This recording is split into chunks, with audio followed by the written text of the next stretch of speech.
نحمده ونصلي على رسوله الكريم اما بعد فاعوذ بالله من الشيطان الرجيم بسم الله الرحمن الرحيم اللهم رب زدني علما وارزقني فهما یا فتاح.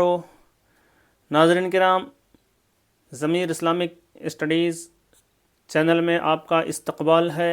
آئیے آج عربی کا ایک بہت ہی اہم ترین گرامر اسماء ظروف، جن کو انگلش میں ایڈورب کہتے ہیں، یہ آپ کے سامنے پیش کر رہا ہوں. آپ اسے دیکھیں کہ ایڈورب کیا ہوتا ہے، جسے اسماء ظرف کہتے ہیں. سب سے پہلے اس کی تعریف یعنی ڈیفینیشن آپ کے سامنے پیش کر رہا ہوں. اسم ظرف وہ ہے جس سے کسی کام کے واقع ہونے کی جگہ یا وقت معلوم ہو، یعنی یہ پتہ چلے کہ اس وقت میں یا اس جگہ میں فلاں کام ہو رہا ہو. ظرف کی دو قسمیں ہیں. ظرف مکان، جیسے کہ ایڈورب آف پلیس کہہ سکتے ہیں، اور ظرف مکان جسے ایڈورب آف ٹائم کہہ سکتے ہیں. تو ظرف مکان جسے ایڈورب آف پلیس کہہ سکتے ہیں، اس کے بارے میں پہلے بات کرتے ہیں. ظرف مکان وہ ہے جس کا تعلق مکان سے ہو، جیسے کہ اس کی چند مثالیں ہیں یہاں. مکتبن لکھنے کی جگہ، حیثو، قدام، امامہ، یہ تینوں کا معنی ہوتا ہے آگے، آہید. جیسے کہ قرآن میں آتا ہے من حیث امرکم اللہ. قدام کی مثال جیسے کہ جلست قدامہ زیدن، میں زید کے سامنے یا آگے بیٹھا، یا امامہ زیدن، زید کے سامنے یا آگے بیٹھا. خلفہ پیچھے، بیہائنڈ، جیسے کہ جلستو خلفکا، میں آپ کے پیچھے بیٹھا. تحتو نیچے، بلو، انڈر. الجنتو تحت اقدام الامہات، ایک حدیث شریف ہے کہ جنت ماں کے قدموں کے نیچے ہے. فوقو اوپر، اون یا اپون بھی کہہ سکتے ہیں، جیسے کہ السماء فوق الارض، آسمان زمین کے اوپر ہے. عندہ، اس کے معنی ہوتے ہیں پاس، نیئر، جیسے کہ وَاذْكُرُوا اللَّهَ عِنْدَ الْمَشْعَرِ الْحَرَامِ، مشعر حرام کے سامنے اللہ کا ذکر کرو. عندہ سامنے اور پاس. اینہ کہاں، ویر، جیسے کہ اینہ بیت، گھر کہاں ہے. لدا اور لدن یہ بھی عندہ کے معنی میں آتے ہیں، جیسے کہ وَعَلَّمْنَاهُ مِن لَدُنَّا عِلْمًا، اور ہم نے اپنی طرف سے ان کو علم دیا ہے. وراء، اس کے معنی ہوتے ہیں پیچھے، بیہائنڈ، جیسے کہ المدرسۃ وراء المسجد، مدرسہ مسجد کے پیچھے ہے. بعید، تھوڑے بعد، جسٹ افٹر. اسی طرح اضاء مقابل کے معنی میں آتا ہے ان فرنٹ، اور حذاء بھی مقابل کے معنی میں ہوتا ہے ان فرنٹ. قرآن میں استعمال نہیں ہوا ہے، جیسے کہ جلستو اضاء زیدن یا حذاء زیدن، میں زید کے مقابل یعنی سامنے بیٹھا. تلقاء طرف، جیسے کہ قل من تلقاء نفسک، اپنی نفس کی طرف سے یعنی اپنی طرف سے کہو. تو تلقاء من سے طرف ہوتا ہے، ٹورڈز. تجاہا یا تجاہا یہ بھی ٹورڈز کے معنی میں ہوتا ہے، جیسے کہ انا اذهب تجاہ المدینہ یا تجاہ المدینہ، میں شہر کی طرف جا رہا ہوں. مع ساتھ، وتھ، جیسے کہ ان اللہ معنا، اللہ ہمارے ساتھ ہے. لدا آپ کو بتا دیا گیا، لدا اور لدن سب ایک ہی معنی میں آتے ہیں، پاس کے معنی میں. بینا، اس کے معنی درمیان ہوتے ہیں، بٹوین، جیسے کہ ھذا فراق بینی و بینک، یہ آپ کے اور میرے درمیان جدائی ہے. فراق و بینی، میرے درمیان، و بینک، اور تیرے درمیان. بین یدیہ، یہ قرآن میں استعمال ہوتا ہے، یہ بھی سامنے اور آگے کے معنی میں آتا ہے، جیسے کہ بین یدیہ من التوراۃ، اور آتا ہے من بین یدیہ، یہ سب قرآن میں آتا ہے. جیسے کہ قرآن میں ہے یا بنی اسرائیل انی رسول اللہ علیکم مصدقا لما بین یدی من التوراتی. بین یدی من التوراتی یعنی تورات تمہارے درمیان، تمہارے سامنے. تو قرآن میں استعمال ہوتا ہے. ظرف زمان جس کو کہہ سکتے ہیں ایڈورب آف ٹائم، وہ ہے جس کا تعلق زمانہ سے ہو، جیسے کہ الیوم آج، جیسے کہ ذهبت الیوم میں آج گیا تھا، امسی جئت امسی میں کل آیا، الیوم اکملت میں نے آج مکمل کر دیا، لکم دینکم آپ کے لیے آپ کا دین، امسی گزشتہ کل، جیسے کہ جئت امسی میں کل آیا تھا. اذا دونوں جب کے معنی میں ہے، جیسے کہ اذ یقول المنافقون قرآن میں آتا ہے جب کہ منافقین کہیں گے، اذا جاء نصر اللہ جب اللہ کی مدد آئی. تو اذا کا استعمال ہوا ہے. متا کب، متا ھذا الوعد یہ وعدہ کب پورا ہوگا. ایان یہ بھی کب کے معنی میں ہے، جیسے کہ ایانا یوم العید عید کا دن کب ہے. منذ یہ سنس کے معنی میں ہوتا ہے ٹائم ٹیبل کے لیے، اور اس کا استعمال قرآن میں نہیں ہوا ہے. مثال کہہ سکتے ہیں جیسے کہ مز یومن ایک دن سے، یا منذ شہرین 2 مہینے سے. قطو جیسے کہ کبھی نہیں یا کبھی، اس کا استعمال نگیٹو کے ساتھ ہی ہوتا ہے. انگلش میں بول سکتے ہیں جیسے کہ نیور. مثال ہوگی انا لم اسافر قط الی دلہی میں نے کبھی دلہی کا سفر نہیں کیا. اعود اس کے معنی بھی ہوتے ہیں کبھی، جیسے کہ اس کا بھی استعمال نگیٹو کے ساتھ ہی ہوتا ہے، کبھی نہیں اس کا معنی ہوتا ہے. جیسے کہ لا افعلہ عود العائدین میں ایسا کبھی نہیں کروں گا. قبلو پہلے، بیفور، جیسے کہ قرآن میں من قبل صلاۃ الفجر فجر کی نماز سے پہلے. اور بعدو استعمال ہوتا ہے بعد کے معنی میں یعنی افٹر. ومن بعد صلاۃ العشاء اور عشاء کی نماز کے بعد، یہ بھی قرآن میں استعمال ہوا ہے. قبیلہ ذرا پہلے، جسٹ بیفور.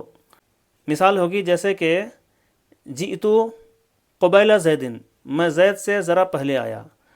بکرتن ارلی مارننگ کے معنی میں ہوتے ہیں صبح سویرے. اصیل شام کے معنی میں ہوتے ہیں. تو دونوں کا استعمال ایک ساتھ ہوتا ہے، جیسے کہ بکرتن و اصیلا صبح و شام. قرآن میں آتا ہے وَسَبِّحُوهُ بُكْرَةً وَأَصِيلًا اور تم اللہ کی تسبیح بیان کرو صبح و شام. صباحہ یہ بھی صبح کے معنی میں ہوتا ہے، استعمال ہوتا ہے مارننگ. مسا شام کے معنی میں استعمال ہوتا ہے ایوننگ، جیسے کہ صباح الخیر گڈ مارننگ اور مساء الخیر گڈ ایوننگ. لیل رات، نائٹ. نہار دن، ڈے. یہ بھی قرآن میں استعمال ہوتا ہے.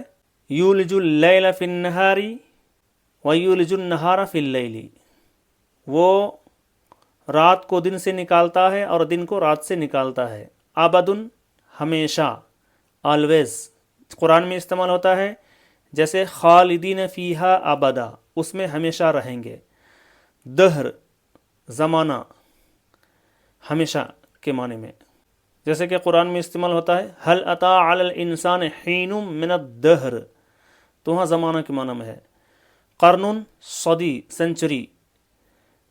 مثال بول سکتے ہیں جیسے کہ مر علیہ قرن ان پر ایک صدی گزر گئی. عام سال، ایئر. جیسے کہ استعمال ہوتا ہے عام الفیل اصحاب فیل کا سال، جب اصحاب فیل کا واقعہ ہوا تھا، واقعی فیل کا سال. سنتن یہ بھی سال کے معنی میں ہوتا ہے. جیسے کہ قرآن میں استعمال ہوتا ہے یتیہون فی الارض 40 سنتن 40 سال تک زمین پر بھٹکتے رہے. حولن کے معنی بھی سال ہوتے ہیں، ایئر. جیسے کہ مر علیہ حول ان پر ایک سال گزر گیا. اور زکوٰۃ کے مسئلے میں آتا ہے حولان حول، یعنی پورے سال گزر جانا۔ شہرن مہینہ، منتھ، قرآن میں استعمال ہوتا ہے، جیسے کہ شہر رمضان الذی انزل فیہ القرآن، رمضان کا وہ مہینہ جس میں قرآن نازل کیا گیا ہے۔ اسبوع ہفتہ، ویک۔ سبعن سے اسبوع ہے، چونکہ 7 ڈیز 7 دن ہوتے ہیں، اس میں 7 دن یعنی 7 ڈیز ہوتے ہیں، اسی لیے اس کا نام ہے سبعن سے اسبوع، ہفتہ، ویک۔ یوم دن، ڈے، جیسے کہ مالکی یوم الدین، تو وہاں پر یوم جو ہے دن کے معنی میں ہے، ڈے کے معنی میں ہے روز جزا کا مالک۔ روز مینس دن، روز جزا کا مالک، بدلہ دینے والے دن کا مالک۔ ساعتن، گھنٹہ۔ ساعتن کے بہت سارے معنی نکلتے ہیں۔ ساعتن گھنٹہ، ساعتن کے معنی بجے، ساعتن کے معنی لمحہ، پل، ساعتن کے معنی گھڑی، ساعتن کے معنی قیامت، لیکن یہاں پر اور کے معنی میں ہوگا۔ انا انتظرتک ساعتن، میں نے 1 گھنٹہ آپ کا انتظار کیا۔ دقیقتن، منٹ، جیسے کہ جئت قبل دقیقۃ واحدہ، میں 1 منٹ پہلے آیا۔ ثانیہ، سیکنڈ۔ ظرف مکان کا وزن مفعلن یا مفعلن ہوتا ہے، اس کو اچھے طریقے سے یاد رکھ لیجئے۔ مفعلن جیسے مکتبن، مفعلن جیسے کہ مغربن، مطلعن طلوع ہونے کی جگہ، اور مغربن غروب ہونے کی جگہ۔ شروع میں میم ہوگا، مفعلن جیسے کہ مطلعن، مفعلن جیسے کہ مغربن، جس کو ظرف مکان بنایا گیا ہے اس پر ہمیشہ میم آئے گا۔ تو ظرف مکان بھی 2 قسم کا ہے، ایک ہے اسم ظرف، تو یہ اسماء ہیں، اور یہ وہ ہیں جو ظرف مکان کے وزن پر لائے گئے ہیں اور ظرف مکان بنائے گئے ہیں۔ تو مفعلن جیسے کتبہ یکتبو سے مکتبن لکھنے کی جگہ، اور طلع یطلع سے مطلعن طلوع ہونے کی جگہ۔ ان دونوں الفاظ کے وزن پر بہت سارے الفاظ آئیں گے، اس طرح لاکھوں الفاظ آ سکتے ہیں، جیسے کہ مفعلن، مطعم ہوٹل، طعم یطعم کھانے کی جگہ، تو اسی لیے ہوٹل کو بولتے ہیں مطعم۔ اسی طرح مطبخن، طبخ یطبخ من سے ہوتا ہے پکانا، کوکنگ، تو مطبخن پکانے کی جگہ، اس لیے کچن کو مطبخن کہتے ہیں۔ اسی طرح مسکنن، سکن یسکن من سے رہنا، مسکنن رہنے کی جگہ، اس لیے رہنے کی جگہ کو مسکن کہتے ہیں۔ اسی طرح معبدن، عبد یعبد عبادت کرنا، معبدن عبادت کرنے کی جگہ۔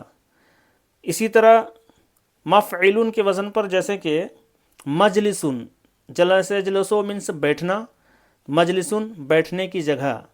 اسی طرح حفل یحفل فنکشن کرنا، محفل فنکشن کی جگہ، اسی لیے کسی محفل کو محفل کہتے ہیں۔ اسی طرح مسجد، سجدہ یسجدو سجدہ کرنا، تو مسجدن سجدہ کرنے کی جگہ، اسی لیے مسجد کو مسجد کہتے ہیں، چونکہ وہ وہاں پر لوگ سجدہ کرتے ہیں۔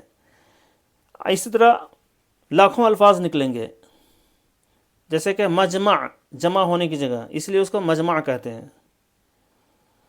تو اس طرح سے ہزاروں لاکھوں الفاظ نکل سکتے ہیں، اور جو بھی اس وزن پر آ جائے، مفعلن یا مفعلن کے وزن پر، تو سمجھ جائیں کہ وہ ظرف مکان ہے۔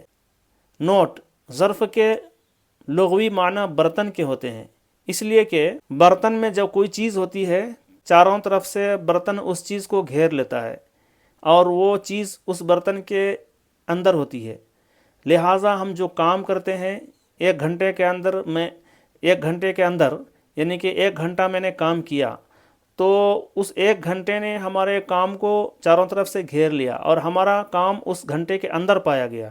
جس طرح کے برتن کے اندر کوئی چیز پائی جاتی ہے، اسی طرح یہ کام ہمارا اس گھنٹے کے اندر پایا گیا۔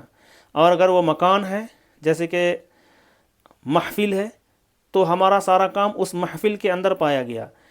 اگر مجلس ہے اور مسجد ہے، تو ہمارا سارا کام سجدہ اس مسجد میں پایا گیا، تو گویا کہ ہم اس کے اندر ہوتے ہیں۔ اور وہ جو ظرف مکان ہے وہ ہمارے سارے چیز کو اور کام کو گھیرے ہوئے ہوتا ہے، جیسا کہ برتن اپنے اندر کی چیز کو گھیر لیتا ہے، اسی لیے اس کو ظرف کہتے ہیں، یعنی برتن۔ جس طرح برتن میں کوئی چیز ہوتی ہے، اسی طرح ظرف مکان میں یا ظرف زمان میں ہمارا کام ہوتا ہے۔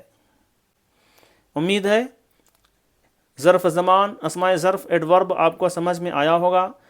پھر بھی اگر آپ کے کچھ سوالات ہوں تو آپ کمنٹ باکس میں رکھ سکتے ہیں، انشاءاللہ اس کا بھرپور جواب دیا جائے گا۔ اگر آپ چینل میں نئے ہیں تو سبسکرائب کریں، لائک کریں، بیل آئیکن دبائیں، ثواب جاریہ کے لیے دوسروں کو شیئر بھی کریں۔